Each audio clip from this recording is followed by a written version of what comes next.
당대 최고 지성인이었던 그리고 종교인이었던 니고데모가 사람들의 눈을 피해 한밤중에 예수님을 찾아와서 어떻게 하면 거듭날 수 있습니까? 어떻게 하면 구원받을 수 있습니까? 물었더니 예수님이 물과 성령으로 거듭나야만 하나님의 나라에 들어갈 수 있다라고 말씀하셨습니다. 그리고 그 다음에 만난 사람이 신분적으로도 미천하고 종교적으로도 미성숙한 사마리아 여인, 수가성 여인을 만났습니다. 이 수가성 여인에게 예수님은 굉장히 중요한 말을 하셨습니다. 자, 요한복음 4장 10절.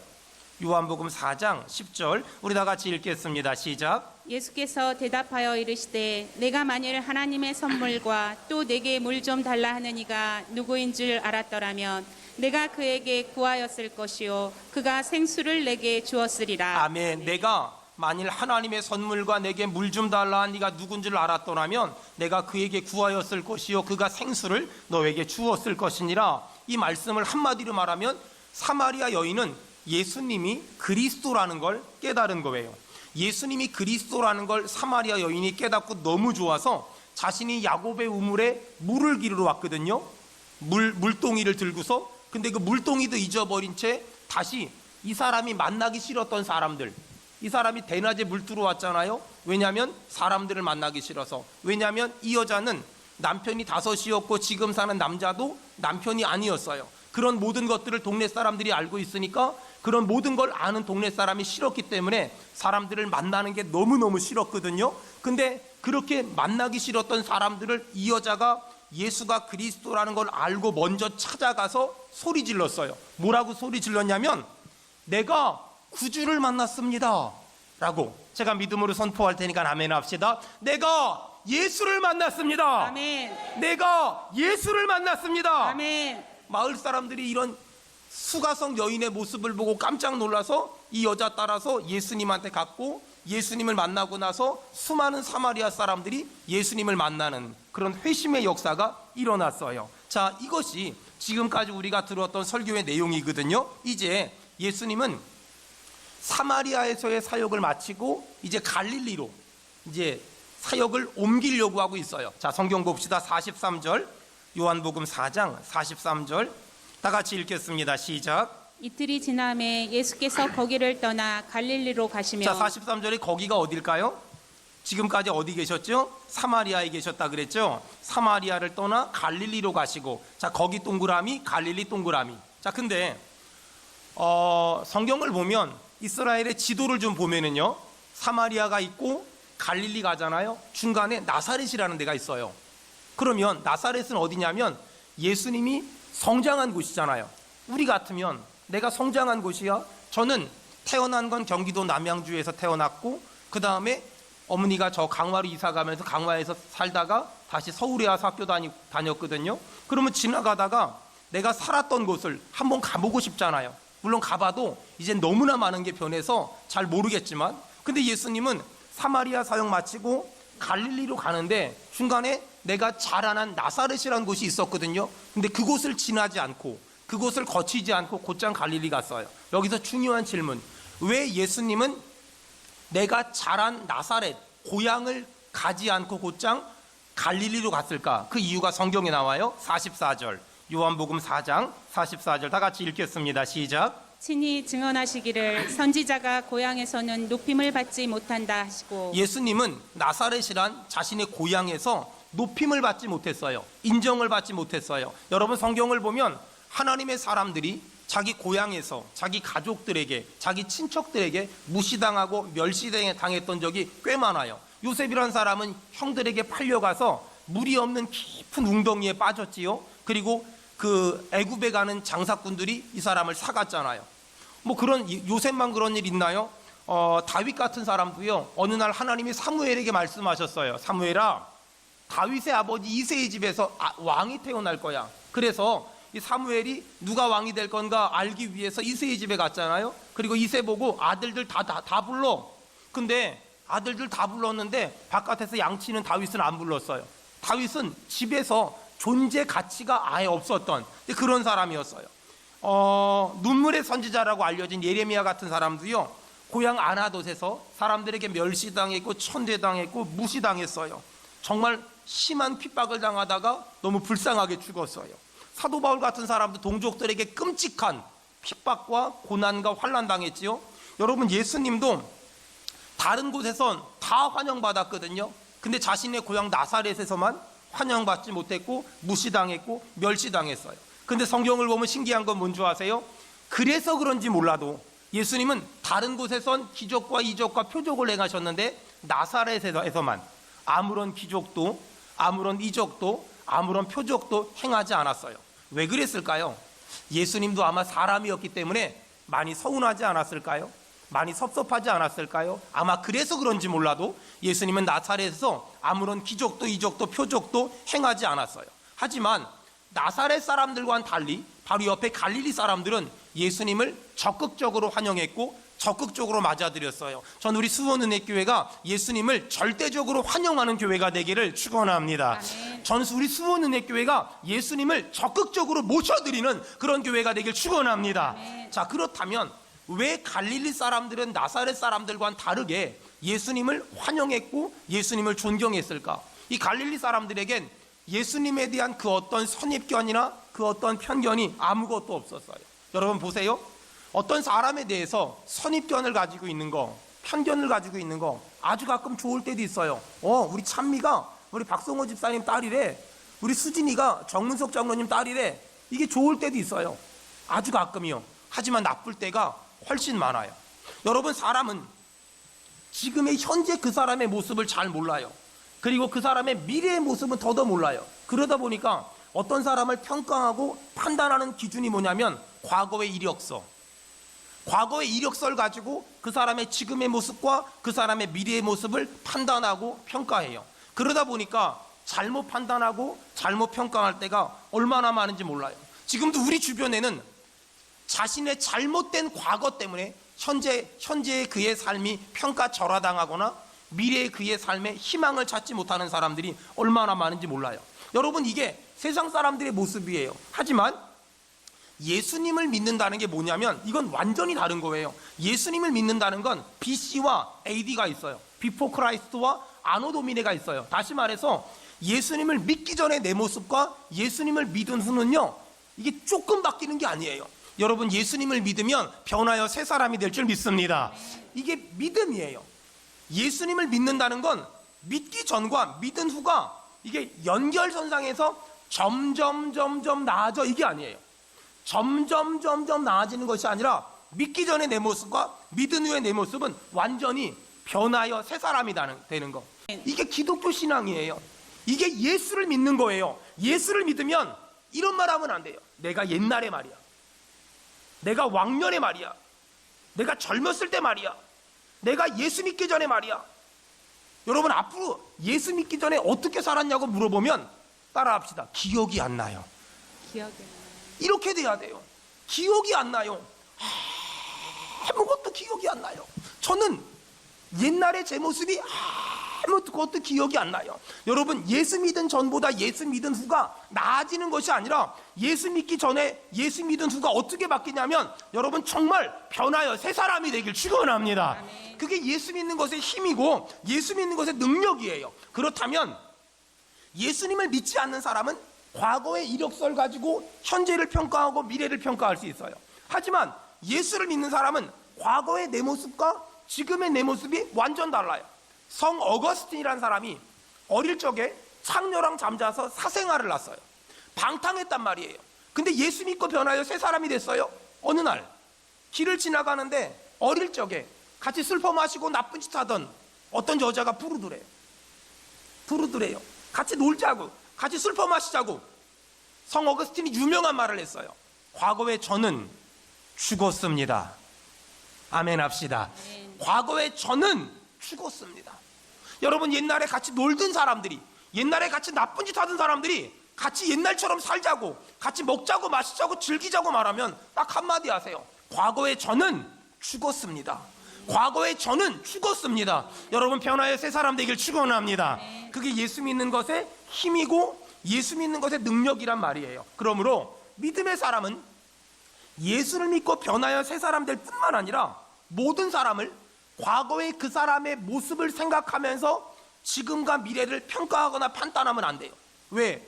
전능하신 하나님은 어떤 사람이든 예전의 모습과 다른 사람으로 만들 수 있으며, 전능하신 하나님은 어떤 사람이든 예전의 모습과 상관없이 새로운 사람으로 변화시키며 변하여 새 사람으로 만들 수 있는 힘이 있으신 줄로 믿습니다.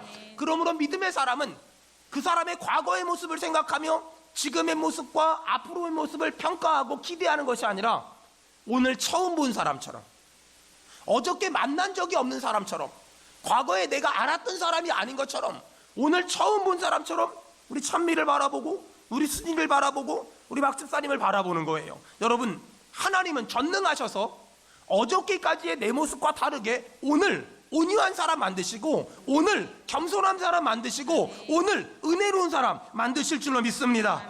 갈릴리 사람들이 예수님을 적극적으로 모셔드릴 수 있었던 것은, 이미 갈릴리 사람들은 예수님이 예루살렘에서 행하신 기적과 이적과 표적을 들었고 봤고 목격했어요. 45절, 요한복음 4장 45절 다 같이 읽겠습니다. 시작. 갈릴리에 이르심에 갈릴리인들이 그를 영접하니 이는 자기들도 명절에 갔다가 예수께서 명절 중 예루살렘에서 하신 모든 일을 보았습니다. 자, 우리 아멘 합시다. 아멘. 아멘. 갈릴리에 이르심에 갈릴리인들이 그를 영접했대요. 왜요? 이는 자기들도 명절에 갔다가 예수께서 명절 중에 예루살렘에서 행하신 모든 일을 보았대요.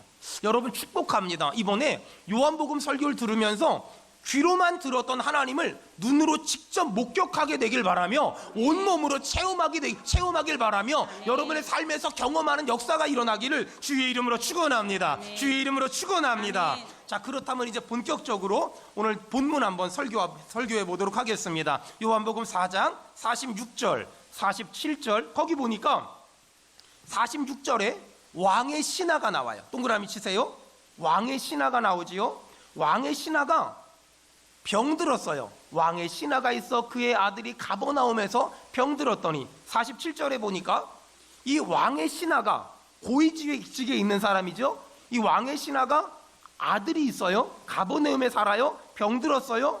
예수님한테 내 아들의 병을 고쳐달라고 갈릴리까지 왔어요. 참고로 가버나움에서 갈릴리까지는 32km 정도가 되거든요. 가버나움에서 갈릴리까지 32km를 예수님 보고 내 아들의 병을 고쳐달라고 지금 쫓아오는 장면, 이 얘기가 오늘 얘기 나오는 거예요. 저는 개인적으로 우리 성도들 가운데도 주변에 몸이 아프거나 몸이 불편하신 분들을 보면 참 많이 마음이 아파요. 이게 스스로 생각을 해봤어요. 왜 그럴까? 근데 그래 보니 저는 어머니가 굉장히 오랫동안 아프셨거든요. 어릴 적부터, 뭐 지금도 그러시지만, 그리고 저도 꽤 많이 아팠거든요. 그래서 그런지 몰라도 몸이 아프시거나 몸이 불편하신 분들을 보면 약간은 동병상련의 동지의식, 이런 것들이 제 안에 있지 않나 싶어요. 사실 이 몸이 아프다는 거는요, 본인 몸이 아픈 것도 정말 힘들거든요. 근데 더 힘든 게 뭐냐면 자식이 아픈 거예요. 자식이 아프면 내가 아픈 것보다 10배, 100배 정도 힘들어요. 지금 오늘 본문엔 내가 아무리 세상에서 잘난 사람일지라도 오늘 본문에선 그저 아픈 아들을 둔 평범한 아버지일 뿐이에요. 이 아버지는 가버나움에 살았고 예수님은 갈릴리에 오셨어요. 약 32km를 아들을 살려보겠다고 지금 막 예수님을 찾아가는 거예요. 오늘 본문을 묵상하면서 저는 한 3가지 정도를 생각했거든요. 첫째, 왕의 신하는 예수님에 대한 소문을 이미 들어서 알고 있었어요. 예수님은 소경의 눈을 뜨게 하시고 귀머거리를 듣게 하시고 불치병을 고치시는 분이시며 안진뱅이도 일으킨데, 이런 소문을 이미 듣고 이 왕의 신하는 예수님을 만나기만 하면 예수님이 내 아들의 병을 고칠 수도 있어, 이런 신라 같은 희망을 가지고 32km를 요즘 말로 말하면 맨발로 뛴 거예요. 정말 맨발로 뛴 거예요.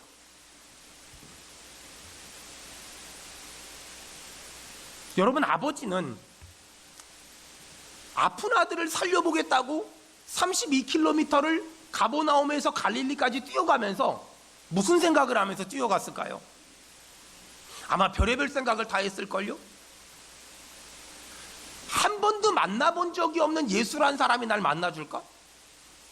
과연 저 예수가 내 아들 고칠 수 있을까? 아니, 과연 저 예수가 내 아들의 병을 고칠 수 있을까? 이런 별의별 생각을 다 하면서 막 복잡한 생각을 가지고 예수님을 만나러 갈릴리로 간 거예요.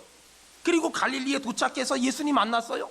그리고 이 왕의 신하가 예수님에게 아주 중요한 말을 해요. 47절, 요한복음 4장 47절 다 같이 읽겠습니다. 시작. 그가 예수께서 유대로부터 갈릴리로 오셨다는 것을 듣고 가서 청하되 내려오셔서 내 아들의 병을 고쳐 주소서 하니 그가 거의 죽게 되었습니다. 지금 왕의 신하는 내 아들의 병에 대해서 아주 정확하게 말해요. 내 아들의 병을 고쳐주소서 하니 그가 거의 죽게 됐습니다. 그가 거의 죽게 됐습니다 라고 지금 예수님에게 내 아들의 병을 고쳐달라고 간청하는 거예요. 여러분, 지금 혹시 고난 중이십니까? 여러분, 지금 질병 가운데 있습니까? 여러분, 지금 고통 중에 있습니까? 여러분, 주의 이름을 부르는 자는 구원해 주실 줄로 믿습니다. 따라합시다. 아버지, 아버지, 아버지, 아버지, 아버지, 아버지. 여러분, 지금도 주의 이름을 부르는 자는 하나님이 건져 주실 겁니다. 아멘. 하나님이 구원해 주실 겁니다. 아멘.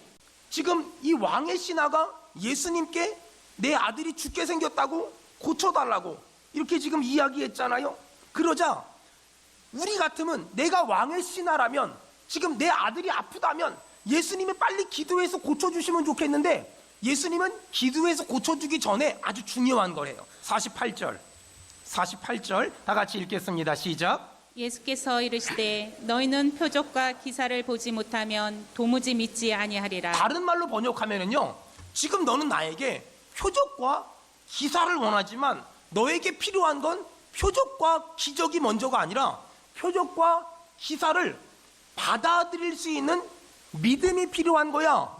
여러분, 잘 들어보세요. 하나님이 기적을 일으키는 데는 순서가 있는데, 먼저 기적, 표적을 일으키지 않아요. 먼저 말씀을 주시고 그 말씀을 믿음으로 받아들이면 그 믿음만큼, 그 믿음대로 기적과 이적과 표적을 주세요. 여러분, 오늘 말씀을 믿음으로 받아들이길 바라며, 믿음의 그릇이 커지길 바라며, 내 믿음만큼 믿음대로 하나님의 기적과 이적과 표적을 체험하길 축원합니다. 자, 이렇게 왕의 신하가 내 아들이 죽게 생겼어요, 고쳐주세요 라고 말했더니, 예수님은 고쳐준 게 먼저가 아니라, 많은 사람들이 나에게 표적과 기사를 구하지만 그게 먼저가 아니라 말씀을 믿음으로 받아들이는 게 먼저야 라고 말해요. 근데 지금 이 왕의 신하의 귀에 이런 예수님의 말씀이 들리기나 했겠습니까? 성경 봐봐요. 49절 다 같이 읽겠습니다. 시작. 신하가 이르되 주여 내 아이가 죽기 전에 내려오소서. 그렇죠? 예수님이 말했는데 이 문구가 흐름이 안 맞아요. 예수님은 지금 너는 나에게 표적과 기사를 구하지만 그게 중요한 게 아니야 라고 말했는데, 49절에 보니까 신하는 내 아이가 죽기 전에 빨리 가버나움에 가서 나 좀 고쳐주세요. 내 아이가 죽기 전에 빨리 가버나움에 가서 내 아이 좀 고쳐주세요. 이런 비슷한 반응을 보였던 사람이 나사로의 누이 마리아와 마르다.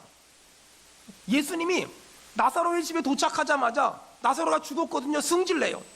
예수님이 일찍 오셨으면 나사로가 죽지 않았을 것을 이제 왜 왔습니까? 라고 투덜거리며 라고 불평해요. 여러분, 오늘 왕의 신하의 말을 정리해보면 이런 거예요.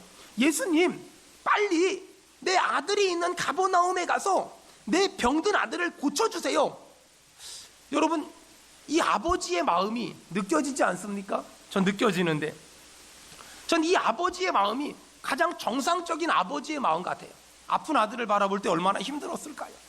아픈 아들을 바라볼 때 얼마나 마음이 아프고 얼마나 저렸을까요? 하지만 반대로 아픈 아들 때문에 예수님 보고 고쳐달라고, 예수님이 말씀을 들으라고 말해도 무조건 고쳐달라고, 빨리 가버나움 가자고. 아니, 언제 봤다고? 예수님 입장에선 좀 무례해 보이고 좀 건방져 보이고, 지가 왕의 신하면 왕의 신하지 왜 저 난리야? 뭐 이러지 않았겠어요? 근데 또 한편으로 아버지의 관점으로 바라보면 그냥 그런 생각이 들어요. 저게 아버지의 사랑 아닐까? 저게 아버지의 사랑 아닐까? 여러분, 오늘 아이가 아프잖아요? 아이가 아픈데 그 아픈 아이를 살려보겠다고, 고쳐보겠다고 아버지가 32km를 뛰어왔잖아요? 그 아버지에게 예수님이 어떻게 반응했나 이제 보세요. 50절 50절 우리 다 같이 읽겠습니다. 시작. 예수께서 이르시되 가라 내 아들이 살아있다 하시니 그 사람이 예수께서 하신 말씀을 믿고 가더니. 여러분, 예수님이 이 아픈 아이를 둔 아버지에게 뭐라 그러냐면 가라 내 아들이 살아있다 하시니, 여러분 아멘 합시다. 가라 내 아들이 살아있다. 아멘. 가라 내 아들이 살아있다. 아멘. 그 말씀을 믿고 이 사람이 갔어요. 지금 예수님의 말씀을 들은 이 왕의 신하가 믿음이 생긴 거예요. 어떤 믿음이요? 굳이 예수님이 가버나움까지 가지 않으셔도 예수님이 말씀하심으로 아들이 낳을 수 있다는 믿음이요. 여러분, 오늘 우리가 예배하고, 오늘 우리가 기도하고, 오늘 우리가 찬송하고, 오늘 우리가 믿음을 가지면 시간과 공간을 초월하여 하나님이 그 어떤 사람을 살릴 것이며, 그 어떤 사람을 건질 것이며, 그 어떤 사람을 구원하실 줄로 믿습니다. 자, 근데 예수님의 이 말씀을 듣고 왕의 신하가 집으로 돌아갔어요. 근데 신기한 일이 벌어졌어요. 51절 다 같이 읽겠습니다. 시작. 내려가는 길에서 그 종들이 오다가 만나서 아이가 살아있다. 여러분, 아이가 살아있습니다. 아멘. 예수님이 아이가 살아있다 하시니 그 말씀을 믿고 갔잖아요. 51절에 보니까 아이가 살아있다고 하인들에게 들었대요. 근데 신기한 게 52절에 보니까 이 왕의 신하가, 여러분 아이가 살았다 그러면 너무 좋을 거 아니에요. 근데 기뻐하기 전에 52절에 보니까 왕의 신하가 자기 신하들에게 물어봐요. 낳기 시작한 때를 물었대요. 그리고 하인들이 몇 시에 낳대요? 어제 7시에. 여러분, 이스라엘 시간은요 더하기 6만 하면 우리나라 시간이거든요. 새벽 1시에 7시니까 더하기 6하니까 새벽 1시에 열기가 떨어졌대요. 근데 그 시간이 언제였냐? 예수님이 네 아이가 낫다 라고 말씀하시는 시간하고 똑같다는 거예요. 자, 53절 다 같이 읽겠습니다. 시작. 그의 아버지가 예수께서 내 아들이 살아있다 말씀하신 그때인 줄 알고 자기와 그 온 집안이 다 믿으니라. 여러분, 이런 은혜가 임하길 축원합니다. 아멘. 그의 아버지가 예수께서 내 아들이 살아있다 말씀하신 그때인 줄 알고, 예수님이 말씀하신 시간과 내 아이가 낳은 시간이 똑같은 걸 알고 자기와 그 온 집안이 다 믿으니라. 다 믿으니라. 이런 은혜가 임하길 축원합니다. 여러분, 이 사건이 예수님이 공식적으로 행하신 두 번째 기적, 두 번째 표적 이야기예요. 오늘 말씀을 통해서 저는 굉장히 중요한 두 가지를 오늘 이야기하려고 그러거든요. 첫째, 하나님의 말씀과 믿음과의 관계. 여러분, 하나님의 말씀을 사람들은 예수 믿으세요, 하나님 믿으세요 라고 말하면 뭐라 그러냐면 보여주면 믿을게요, 보여주면 믿을게요, 하나님이 살아있다는 건 보여주면 믿을게요 라고 말하는 사람들이 너무 많거든요. 근데 참 전 그런 말을 하는 사람들이 도대체가 논리도 없고 생각도 없고 합리적이지도 않고 상식적이지도 않고 이성적이지도 않아요. 왜냐하면 아니 핸드폰 쓰잖아요. 핸드폰 선이 여기서 아프리카까지 연결돼 있어서 전화합니까? 안 보이잖아요. 안 보이잖아. 이 세상에 안 보이는데 있는 게 얼마나 많은데요. 아니 전 세계 5대양 6대들 다 가봤기 때문에 미국이 있고 아프리카가 있고 필리핀이 있다는 거 압니까? 가봤기 때문에 압니까? 안 가봐도 뉴스를 통해서, 책을 통해서 얼마나 많이 알아요. 우리는 보지 않고 믿는 게 얼마나 많은데요. 보지 않고 알게 되는 게 얼마나 많은데요. 아니 이순신 장군 본 적 있어요?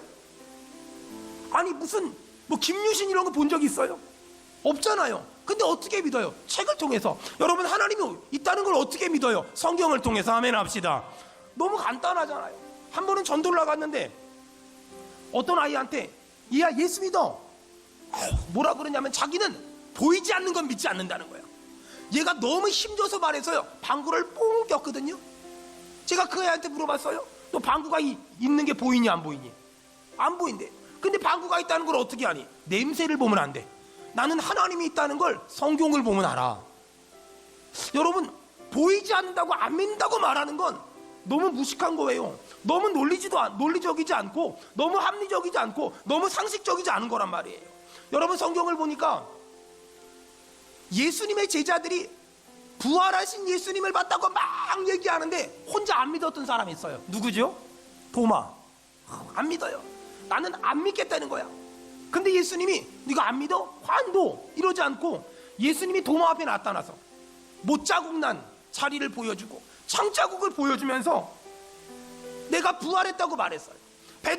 도마가 그 자리에 무릎을 딱 꿇고 잘못했다고, 나를 용서해달라고, 내가 죄인이라고. 그때 예수님 뭐라 그래요? 너는 나를 본고로 믿느냐? 보지 않고 믿는 자가 복되도다. 할렐루야. 보지 않고 믿는 자가 복되도다라고 말해요. 여러분, 성경을 보니까 믿음이 없는 사람, 믿음이 적은 사람, 믿음이 큰 사람. 믿음이 큰 사람은 누구냐면 백부장. 예수님은 그 백부장에게 뭐라 그러냐면 내가 이만한 믿음을 본 적 없어 라고 말해요. 근데 믿음이 적은 사람은 베드로가 배를 타고 있었는데 예수님이 저쪽에서 오니까 당신이 정말 주시거든, 나로 바다 위를 걷게 하소서. 걸어라. 얘가 물 위를 내려왔어요. 걸었어요? 못 걸었어요? 걸었어요? 그러다 빠졌어요. 왜요? 두려움이 임하면서. 걸었다니까는요. 믿음이 있을 땐 걸었다니까는요. 근데 믿음이 없어지자 빠져버렸어요. 예수님 그런 베드로를 향하여 뭐라 그래요? 믿음이 적은 자야. 성경엔 이만한 믿음을 보지 못했다고 믿음이 크다고 칭찬받는 백부장 같은 사람이 있고, 믿음이 적다고 야단 맞은 사람도 있어요. 여러분, 근데 신기하죠? 하나님의 말씀을 믿음으로 받아들이잖아요. 그럼 그 다음에 어떤 일이 벌어지냐면 믿음만큼 또 믿음대로 기적이 일어나요. 믿음대로 내 믿음을 초월해서 기적이 일어나지 않고, 내 믿음과 상관없이 기적이 일어나지 않고 믿음대로요. 믿음만큼이요. 미국에 어떤 할머니가 어마어마한 복권에 당첨됐대요. 그래서 복권회사에서 그 소식을 알려주기 위해 찾아갔는데 할머니가 너무 연세가 많으시고 너무 연로하셔서 복권 당첨됐다고 말하면 놀라서 죽을 것만 같더라는 거예요. 그래서 고민하다가 어떻게 하면 할머니한테 놀라지 않고 알려드릴 수 있을까 고민했대요. 그러다가 할머니가 교회 다닌다는 걸 알았대요. 그래서 이 복권회사에서 교회를 가서 목사님에게 말씀을 드렸대요. 이 교회 나오시는 아무개 할머니가 복권에 당첨되셨는데 그 액수가 어마어마하게 많아요. 근데 우리가 말을 하면 할머니가 놀라서 기절해서 돌아가실까봐 말을 못하겠으니 목사님이 조심조심하게 말해주세요. 그래서 목사님이 조심조심하게 할머니한테 말했대요. 우리나라로 말하면 권사님 그랬겠죠. 권사님, 혹시 복권 샀어요? 저 매주마다 사지요. 아, 그래요? 권사님, 근데 혹시 복권 당첨된 적 있어요? 아유, 무슨 복권이 당첨돼요. 그냥 가끔 한 번씩 돈이 사는 거죠. 근데 권사님, 복권에 당첨이 된 것 같아요. 아유, 목사님, 그런 쓸데없는 말 하지 말라고. 아마 우리나라 사람이라면 이렇게 말했을 거예요. 더운 밥 먹고 쓸데없는 말 하지 말라고, 이렇게 말했을 거예요. 근데 목사님이 아니에요, 권사님 진짜 당첨됐대요. 제가 연락을 받았어요. 진짜 당첨돼. 아유, 목사님 쓸데없는 말 하지 말라고. 아니에요, 권사님 진짜 당첨됐어요. 진짜요. 그랬더니 권사님이 한마디 했대. 진짜 당첨됐으면 목사님 다 가지라고. 목사님이 그 말 듣고 쓰러져 죽었대요. 여러분, 하나님은 딱 믿음만큼, 내 믿음을 넘어가지 않아요. 내 믿음을 초월하지 않아요. 하나님은 내 믿음대로 역사하시며 믿음만큼 역사하세요. 그렇다면 오늘 하나님이 왕의 신하의 아들을 고친 걸 봐봐요. 왕의 신하의 아들을 고칠 때 하나님은 그 사람의 믿음대로 믿음만큼, 그 사람에게 기적과 이적과 표적을 주기 전에 먼저 믿음을 얘기해요. 너에게 중요한 건 표적이나 기적이나 이적이 아니라 믿음이야. 믿음을 먼저 심어준 다음에 기적과 이적과 표적을 주잖아요. 여러분, 성경을 보면 마태복음 9장에도 예수님은 그들의 믿음을 보시고, 누가복음 5장에도 예수님은 그들의 믿음을 보시고, 예수님은 기적과 이적과 표적을 행하시기 전에 항상 믿음을 보세요. 항상 믿음이 있는지, 항상 믿음을 가졌는지 보세요. 마가복음 9장에 보니까 귀신 들린 아이의 아빠가 나와요. 이 아빠가 예수님을 찾아와요. 내 아들 좀 고쳐달라고. 뭐라 그러냐면, 예수님, 할 수 있거든, 내 아들 좀 고쳐주세요. 근데 그때 이 귀신 들린 아이의 아버지가 할 수 있거든, 내 아이의 병 좀 고쳐주세요. 예수님 뭐라 그러죠? 아는 사람만 시작. 할 수 있거든이 시작. 할 수 있거든이 무슨 말이냐? 믿는 자에게는 능치 못할 일이 없다. 할렐루야. 네. 여러분, 예수님 말씀하시잖아요. 할 수 있거든이 무슨 말이냐? 아버지가, 귀신 들린 아이 아버지가 할 수 있거든, 내 아이 병 좀 고쳐주세요. 그랬더니 예수님이 할 수 있거든이 무슨 말이냐? 믿는 자에겐 능치 못함이 없느니라. 할렐루야 라고 말하죠. 그러자 이 아버지가 그 말을 듣고 믿음이 생겨서 뭐라 그러냐면, 내가 믿습니다. 나의 믿음 없는 것을 도와주시옵소서.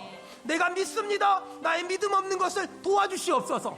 이렇게 그 귀신 들린 아이 아버지가 믿음이 커지고 믿음이 강해지자 예수님 듣지 못하게 하고 말하지 못하게 하는 더러운 귀신을 꾸짖어 아이에게서 쫓아내심에 그 아이가 멀쩡해졌어요. 저는 오늘 우리에게 예배드리면서 믿음이 회복되기만 하면, 믿음이 살아나기만 하면, 믿음이 커지기만 하면, 믿음이 강해지기만 하면 내 믿음대로 믿음만큼 믿음을 따라 주의 성령께서 강하게 내 가정 가운데, 삶 가운데, 직장 가운데, 인생 가운데 역사하실 줄로 믿습니다. 아멘. 여러분, 하나님을 아버지로 믿습니까? 아멘. 그렇다면 고아처럼 염려하지 마세요. 여러분, 많은 사람이 하나님을 아버지라고 부르면서 왜 아버지에게 아들이 이야기하지 않아요? 봐봐요. 꽃밭에서 아버지랑 아들이 꽃을 갖고 와요. 그리고 화단을 만들어요. 근데 아들이 자기 등치보다 큰 돌멩이를 막 낑낑낑거리면서 갖고 와요. 그러면서 아빠 잘했지? 아빠 이 큰 돌멩이 내가 들고 왔는데 잘했지? 그럼 내가 아빠라면 전 아이한테 이렇게 말할 거예요. 잘했어. 근데 2번 다시 하지 마. 왜 그걸 가지고 고생해? 아빠한테 한마디만 하면 되잖아. 아빠 도와주세요. 아빠 이 돌멩이 이렇게 옮기고 싶은데 도와주세요. 한마디만 하면 되는 걸 왜 그렇게 고생을 해? 왜 그렇게 힘을 들여? 왜 그렇게 애를 써? 라고 말하지 않겠어요? 여러분, 하나님은 우리 아버지십니다. 아멘. 그 아버지는 우리에게 믿음을 선물로 주시고 내 믿음을 따라 기적과 이적과 표적을 지금도 행하시길 원하세요. 할 수 있거든이 무슨 말이냐? 믿는 자에겐 능치 못하심이 없느니라. 아멘. 지금 주님 말씀하세요. 말틴 루터가 종교개혁을 했잖아요. 말틴 루터가 종교개혁을 하고 너무 로만 카톨릭이 힘들게 하니까 집에 들어올 때 지쳐가지고 견디다 못해 쓰러졌어요. 얼굴은 어두웠고 얼굴은 창백했고 사람이 예민했고 사람이 날카로웠어요. 옆에 사람 얼굴 좀 봐봐요. 한마디 합시다. 말틴 루터 얼굴 같습니다. 시작. 말틴 루터가 너무 힘들고 너무 피곤한 거예요. 그래서 말틴 루터가 집에 들어왔는데 사람이 너무 힘도 없어 보이고 의욕도 없어 보이고 열정도 없어 보이고 낙심해 있고 절망해 있고 두려워 있고 예민하고 날카롭고 막 그런 모습을 보고 갑자기 아내가 방에 딱 들어가더니 상복을 입고 까만색 상복을 입고 나왔대. 루터가 깜짝 놀라서 물어봤어요. 누가 죽었어요? 아내가 그랬어요. 네, 하나님이 돌아가셨어요. 뭐라고요? 하나님이 돌아가셨다고요? 당신 그런 불경한 말을 어떻게 할 수 있냐고. 내가 지금 뭐 때문에 이렇게 고생하는데 어떻게 그런 말을 할 수 있냐고. 그때 말틴 루터 아내가 유명한 말을 했어요. 당신 얼굴을 보니까 하나님이 죽은 것 같다고. 여러분, 하나님이 살아있다고 말만 하지 말고요, 하나님이 살아있는 얼굴 표정, 하나님이 살아있는 마음가짐, 하나님이 살아있다는 생각, 하나님이 살아있다는 사고방식을 가지고 여러분 다시 일어나길 축원합니다. 다시 힘을 내길 축원합니다.